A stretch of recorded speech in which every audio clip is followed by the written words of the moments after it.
Welcome back, or welcome for the first time if you're a first time viewer to Page Full of Life. This is chapter 7. This is a page and a prompt where I, Elliott Page, self proclaimed modern day philosopher, uses an AI chatbot to go over some of the topics, hot button topics that I curiously want to cover. And I use the AI chatbot, in this case, Google Gemini, as my personal co-host and personal research assistant. Okay. So today's episode, we're gonna cover traffic. All of our favorite things, right? Our favorite thing we like to be in. Let's get started here. Wait a second.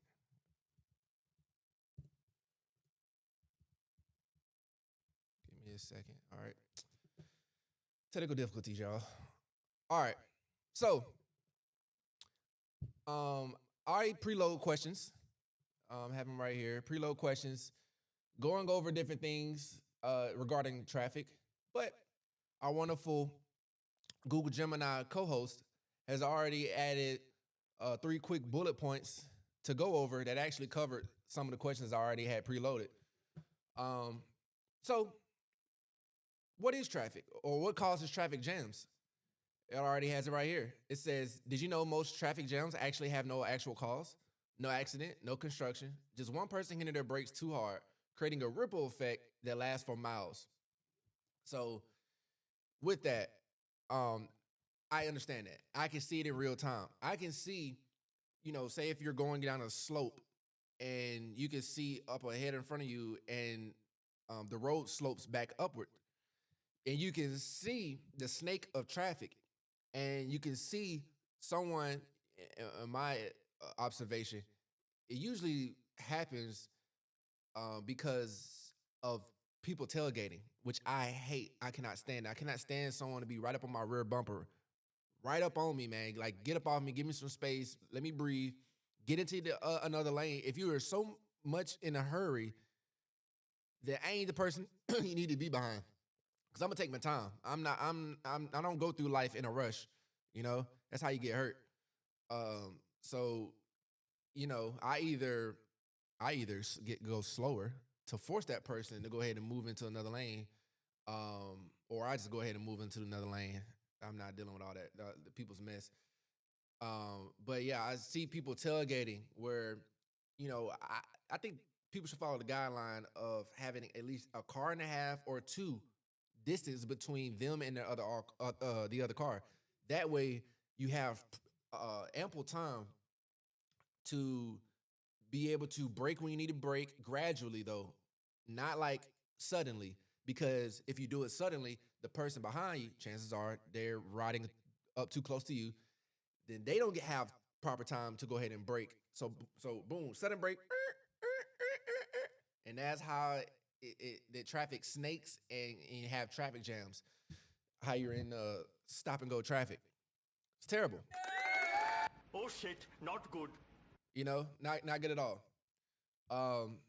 And it says here the amount of time do we waste in traffic, which is also one of my other questions. The $180 billion price tag. According to recent data, traffic costs the average American driver over 50 hours and roughly $1,000 a year in wasted time on fuel. In major hubs like London or Chicago, the that number nearly doubles. I'll add Maryland/DC in that. Yeah, the DMV got some traffic problems for sure. The other bullet point, the induced demand paradox. This is the one that really gets people fired up. There's a theory in urban planning that adding more lanes actually increases traffic.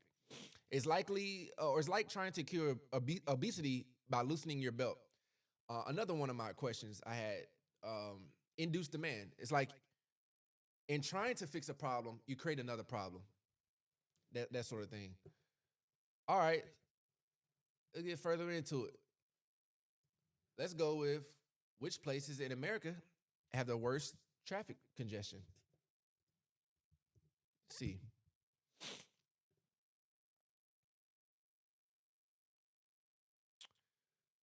Buckle up, it says. Buckle up because the data for 2026 is out, and the winners are the usual suspects. Hey, you're funny, but with some interesting shifts. If you're looking for the absolute heavyweight champions of gridlock, you have to look at how we measure worst. Okay. The big three heavyweights is New York, Chicago, and LA.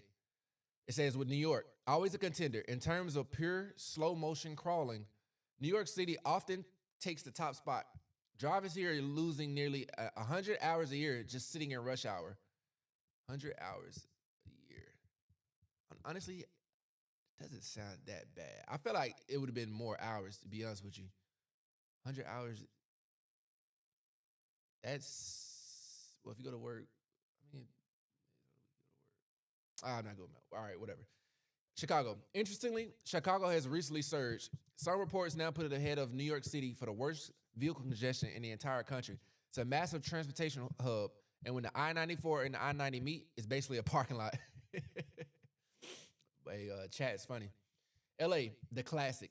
While LA has the most hot spots, specifically the I-5, it's actually dropped slightly in rankings because the traffic is so spread out. But in terms of total hours delayed across the whole population, LA still wears the crown. We're talking over 1 billion hours of collective life wasted there every year. That's a number for you. The brutal commute honorable mentions: Philadelphia and Boston, Washington, D.C., and Miami and Atlanta. Great honorable mentions. Philly and Boston. These old colonial cities weren't built for cars. Makes sense. Philly was recently named one of the worst congested cities, not just in the U.S., but globally. Wow. I never really, I mean, Philly, honestly, and I love Philly, man. Philly ain't that bad. I feel like that ain't that bad. I feel like Atlanta, definitely, and DC can. I feel like I put them over Philly, to be honest with you. If you ever been on the talking about DC, if you ever been on the I-95 or the 395 near the George Washington Parkway, you know why this is consistently top five. I would throw in 495 for all of my DMVers. Hey, those who know 495 is hell. Miami and Atlanta, these are the new guard of traffic. Atlanta's downtown connector, where I-75 and I-85 is legendary for being a 24/7 bottleneck. Um, it says, while these big cities are the worst, the data shows that congestion increased in 88% of all U.S. cities this past year. It's not just a big city problem anymore. It's an everywhere problem. That's a problem. That's a problem. Yo, what is our Department of Transportation, DOT? What are y'all doing, man? Seriously. Hey, but you know what? We're gonna get to it. We're gonna get to it because I feel like our infrastructure in America, man, is it's a problem. Like no one wants to, I guess, be that person where this falls on. Talking about lawmakers here. I mean, because it does cost a lot. Hell, I could name a lot of things where we're spending money on where that money can go elsewhere. All right. It's money. There's money. There's money now. That whole excuse it's not working anymore. Of like, oh, there's no money. Where we gonna find the money? Y'all find money for things y'all want to find money for. And so, but we're gonna get into that in a second. All right. Let's go. Which places in the world have the worst congestion? Because it ain't just an American problem. London, boy, if y'all ever been to London, my God, that traffic is that traffic. It got to be up here, right? It got to be up here one of the worst. Oh, it's not. Okay. If we broaden the lens to the entire planet, the worst traffic leaderboard becomes a fascinating and slightly terrifying look at how different cultures and urban designs handle or fail to handle the car. According to the latest 2025-2026 data from the TomTom Traffic Index and INRIX, we have some clear champions of gridlock. If you thought your morning commute was bad, these cities are on a different level. This says the Global Gridlock Hall of Fame. Mexico City, consistently the global number one, with a congestion level of roughly 76% drivers has spent it. Let me read that again. With a congestion level of roughly 76%, drivers here spend an extra 100 hours a year stuck in traffic. In the worst hours, a 10-kilometer trip can take nearly 40 minutes. 10K is so it's about 6 miles. 6 miles can take 40 minutes. Yeah, that's Oh shit, not good. yeah. Bengaluru, India, known as the Silicon Valley of India. Okay, didn't know that. It has become the poster child for rapid growth, outstripping infrastructure. In 2025, it ranked as the second most congested city globally. Drivers average a speed of just 14 kilometers an hour, or about 8 miles per hour, during rush hour. Basically, a brisk jog. Okay. Istanbul. Istanbul is unique because it's a little bridge between two continents. The bottlenecks at the Bosphorus bridges create some of the highest hours lost metrics in the world, often exceeding 110 hours per driver annually. Dublin. This is a surprise for many. Despite its size, Dublin's medieval street layout and high car dependency make it one of the slowest cities on earth. It's a classic case of trying to fit 21st century traffic into 18th century lanes. Bogota, Colombia, a perennial top contender. Bogota has massive density, and despite a world famous bus rapid transit system, the sheer volume of vehicles makes the evening rush a grueling experience. Okay. Um. Okay, and so this says the produce. It says producer's note. Notice the common thread. It's really about the number of people. It's geography. Istanbul is split by water. Dublin is cramped by history, and Mexico City is trapped in a valley. Geography, huh? Okay. All right. I had to get this question in here.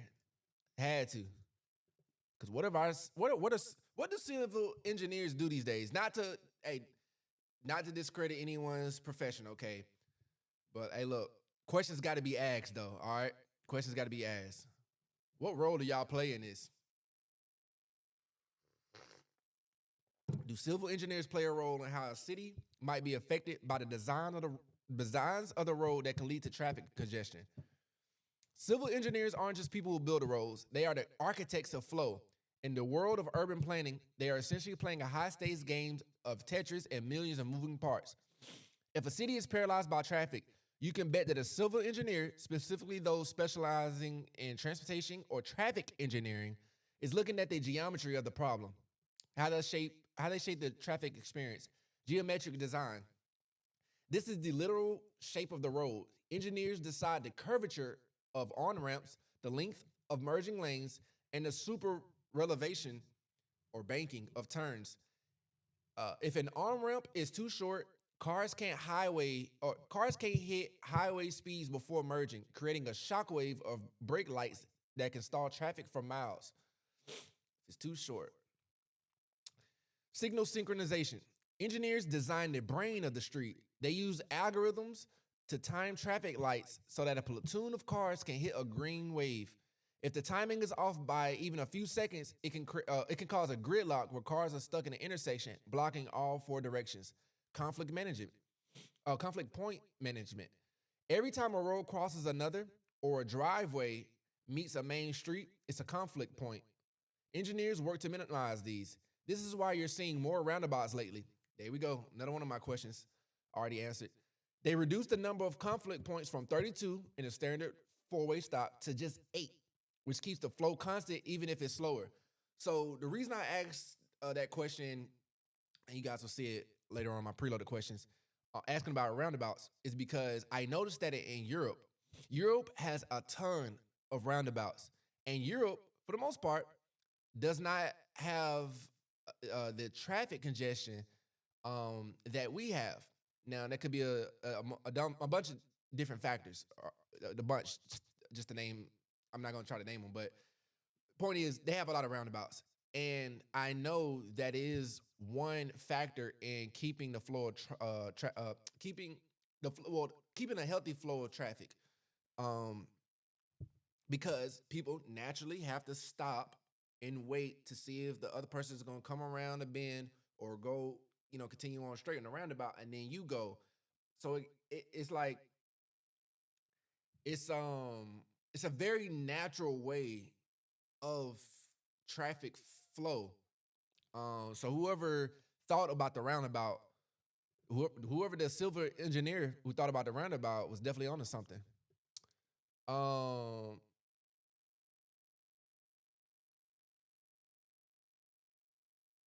okay, it says modern civil engineers are pivoting. Instead of just building bigger, they are now designing for multimodal systems, integrating bus-only lanes, protected bike paths, and smart infrastructure, sensors in the asphalt that talk to your car's GPS or to reroute you before even seeing the jam. Hmm. Okay, didn't know that. All right, civil engineers, y'all need to link up, man. Y'all need to have more networking events. Y'all need to have more think tanks. We need to get on this. This traffic is getting out of hand, boy. We already kind of know the answer to this, but I'm gonna ask it anyway. What causes traffic congestion? To answer that, we had to look at a crime scene where there are multiple suspects. Traffic isn't caused by just one thing. It's a perfect storm of physics, psychology, and as we discussed, engineering. Psychology. Hey, stay on that one. I have my theories on that. Driver psychology. We're the culprits. Humans are the culprits. Um, but it says, chat says here, the physical culprits, the bottlenecks. This is what most people blame. It's the hardware of the city failing, capacity overload. Simply put, too many cars for the space. Think of it like trying to pour a gallon of water through a needle. Whoa. It doesn't matter how fast the water wants to go, the opening is too small. That's a good analogy. The slinky effect. This is the physics of human behavior. There we go. Driver psychology. If one person taps their brake to check a text or look at an accident, the person behind them brakes harder and the person behind them slams on their brakes. This shock wave travels backwards for miles. You could be stuck in traffic caused by a ghost, someone who tapped their brakes 20 minutes ago and is now miles away. That pisses me off. That pisses me off. You sitting there, think about what you just said. You can be stuck in traffic caused by a ghost. Someone who 20 minutes ago tapped their brakes, who is now miles away, is the direct cause of you sitting in that traffic, and you look and you like, bro, where's this coming from? You don't even know because it happened 20 minutes ago and that person's already gone off to where they need to go. It's crazy.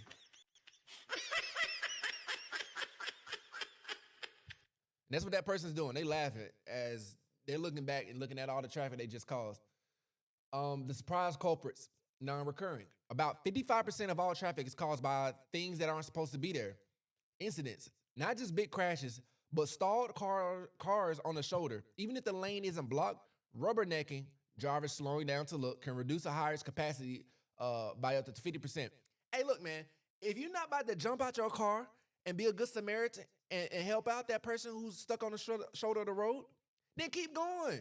Mind your business, man. Keep going because you're creating bottlenecks. The weather tax.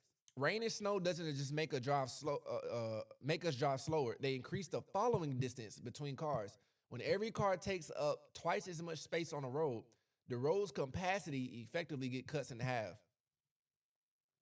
You know how it is when people already can't drive. So when you add in the weather in there, boy, just stay home. If you can, just stay home. Don't hit them roads. You folks be tripping out there. The invisible culprit, induced demand. This is the one that blows people's minds. It's the build it and they will come rule. When engineers add a new lane to fix traffic, it actually makes driving more attractive. People used to take the train or travel at off hours think, hey, the highway is empty now. They all jump back on, and within a year or two, the road is just as clogged as it was before, only now with more cars. Wow. Okay. So we know what causes traffic congestion. It's a few culprits. Like I said, the co-host, Google Gemini, has already answered some of this. But we're going to still ask the direct question. What is induced traffic, and what are some examples of that? What you got? What you got?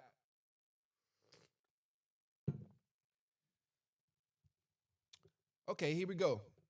What is induced traffic? This is the forbidden fruit of urban planning. Induced traffic, often called induced demand, is the phenomenon where increasing the supply of a road, in this an example, adding lanes, actually creates more traffic rather than reducing it. Think of it like this. If you offer free bread, the line will get longer. If you add more cashiers to shorten the line, more people will see the shorter line and decide today is a great day to get free bread. Eventually, the line is just as long as it was before, but now you're giving away twice as much bread. Wow. How it actually works. When a road is expanded, it lowers the cost of driving, mostly the cost of your time. This triggers four specific behaviors: diverted trips. Excuse me. People who were taking side streets move back to the fast highway. Time shifting. People used to drive at 10 p.m. to avoid traffic, now drive at 5 p.m. because they think it's clear. Real quick now those people, hey, look, you're a little too calculated in your life. You're a little too, I bet you plan out your entire day to a T. To a T. Because, hey, man, if I need to get something at 5 p.m., I need to get that thing at 5 p.m. I need to get that then, at that time. I'm not about to wait till 10 p.m. To go out and go get it. I'm asleep by that time. My bedtime is 9 p.m. So, man, those people really got they planned out to a T for real. Mode shifting. People who were taking a bus or train decide to drive because the highway is wide open now. Long-term sprawl. This is the big one. Developers build houses further away because the commute looks easier, leading to thousands of new drivers who weren't there before. I didn't think about that one. Did not think about that. Okay. The most infamous examples. Okay, the Katy Freeway in Houston, Texas. The attempt expanded to 26 lanes, one of the widest in the world, to end congestion. That's a lot of lanes. The result, within a few years, morning commutes increased by 30% and afternoon commutes by 55%. Damn. The M25 in London. Remember I was talking about London, y'all? A massive orbital motorway meant to bypass city traffic. The result, it became so instantly clogged, it was nicknamed the world's largest car park. Wow. Los Angeles freeways. The attempt, decades of constant expansion of the I-5 and 405. The result, LA remains the poster child for gridlock because every new lane is filled by latent demand within months. The mind-blowing flip side, traffic evaporation. If adding lanes creates traffic, does removing lanes reduce it? Great question. Didn't even think about that. The answer, yes. When Seoul, South Korea tore down a massive elevated highway to restore the Cheongcheon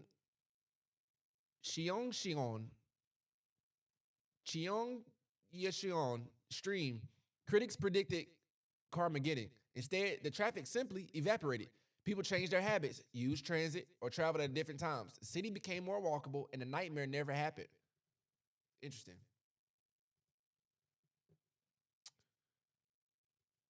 Well, we already know the answer to this.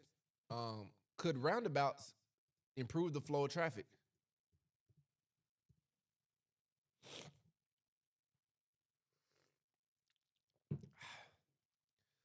It says here, in the world of civil engineering, roundabouts are often considered a secret weapon for fixing broken intersections. While they can be polarizing for drivers who aren't used to them, the data is overwhelmingly in their favor when it comes to keeping things moving. The short answer is yes, significantly. But the way they do it is what makes for a great segment. Why roundabouts win the efficiency game, the yield advantage. In a traditional intersection, you're forced to stop by a red light even if no one is there. Very true. And a roundabout, if there's no traffic, you don't stop. Very true. This continuous flow can reduce vehicle delays by as much as 60 or 90% compared to stop signs or signals. 60 or 90% compared to stop signs or signals. Boy, that's a hell of a percentage. Higher throughput. Because cars are constantly merging rather than waiting for their turn, A well-designed roundabout can handle more vehicles per hour than a four-way stop. Think of it like a funnel versus a door that opens and shuts. The funnel moves more volume over time, fewer conflict points. This is the engineering term for where cars can hit each other. A standard four-way intersection has 32 potential conflict points, places where you can get a T-bone. Yeah, places where you can get a T-bone steak. No, places where you can get T-boned or head-on. A roundabout has only 8. Okay, that's very significant. The safety flow paradox. One reason traffic flow improves is actually because people slow down. By forcing drivers to drop to 15 to 25 miles per hour, the gaps between cars become easier to judge. This allows more people to merge safely without the start-stop anxiety of a busy interaction. It is a lot of anxiety. It is a lot of anxiety being an intersection. You're looking this way, you're looking that way, you're looking back this way, you're looking back that way, and then you creep out, and then you're still looking back that way, you look back towards that way.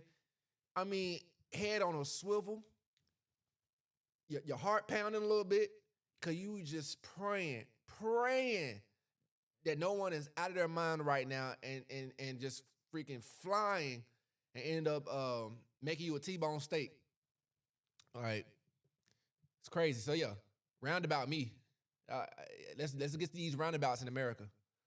The safety flow paradox. One reason traffic flow improves is actually because people slow down. Oh, I already read this part.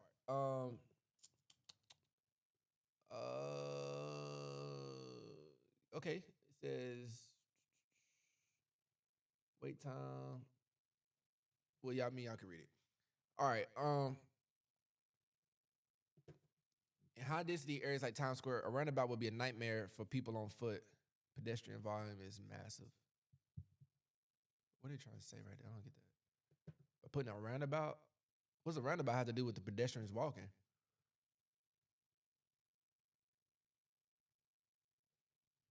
Okay.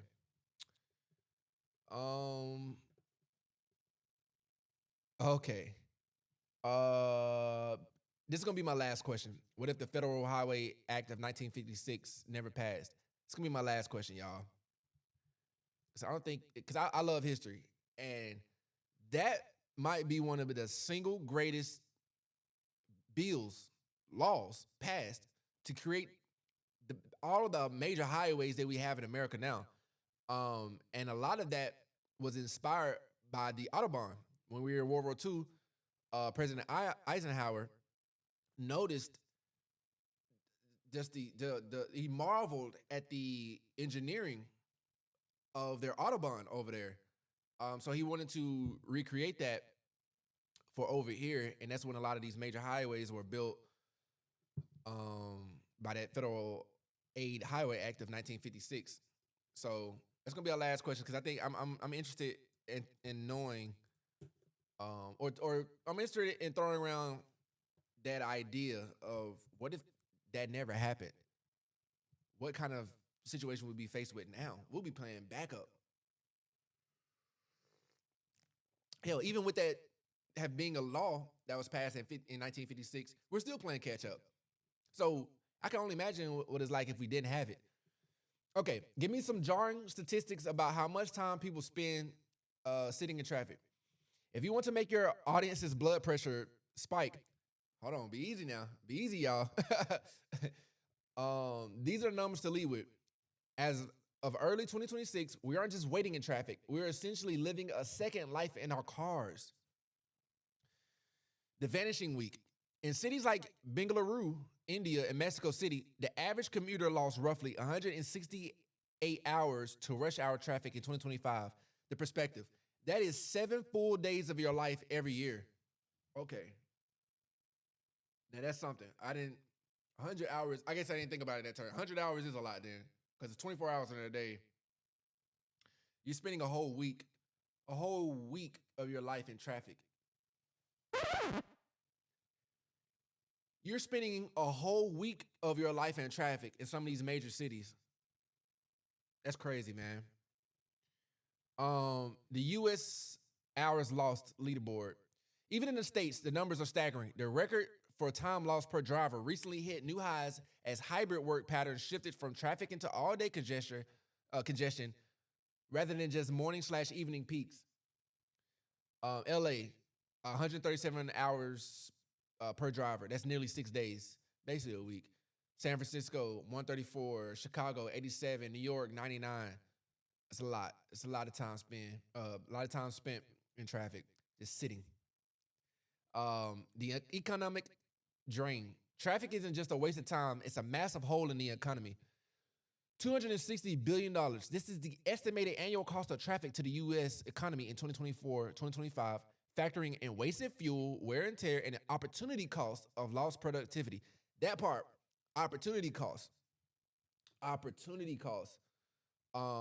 Because yeah, man, I could be doing something better with my time. Just sitting in traffic a lot of times created because somebody is following too close behind somebody or looking over into the shoulder to see what might have happened to that car that's sitting on the shoulder, and you're just creating a massive bottleneck for all of us, making us waste damn near a week of our lives in a car per year.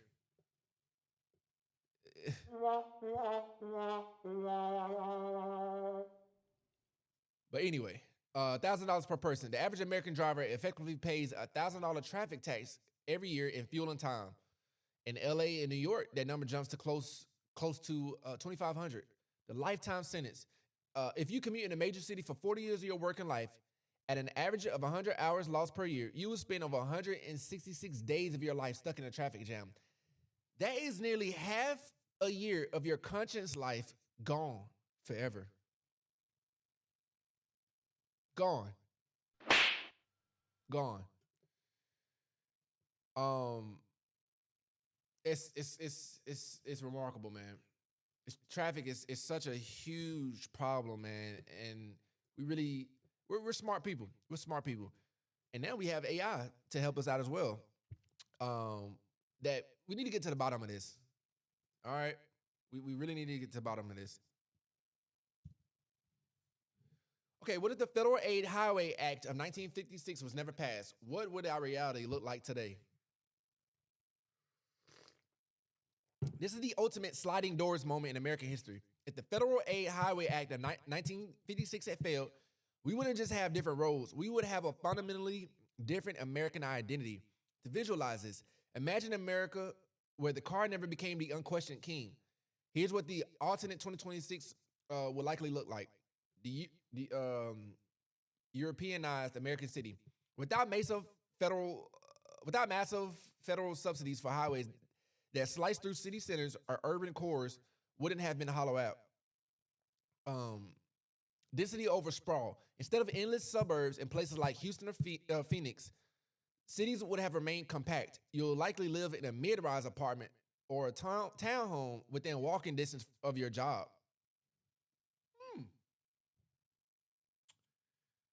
We didn't have suburbs because I guess there's the suburbs. I guess it's because the suburbs basically were meant. Their purpose was to be okay. We're outside the city. Now that cars, after World War II, more cars are being mass produced, more cars on the roads. The roads themselves were improved and expanded. So hey, housing development people, we're going to build these neighborhoods outside the city limits, create these neighborhoods, and y'all could just drive on into work.